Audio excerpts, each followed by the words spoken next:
You ask Tiger to solve. This deals with linear equations with one unknown. The final result is x equals -2/5.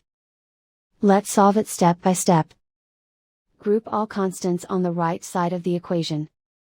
Add 2 to both sides. Group like terms.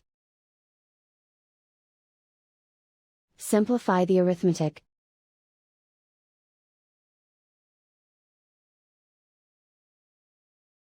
Isolate the x. Divide both sides by -5. Cancel out the negatives. Simplify the fraction. Move the negative sign from the denominator to the numerator. And so the final result is x equals -2/5.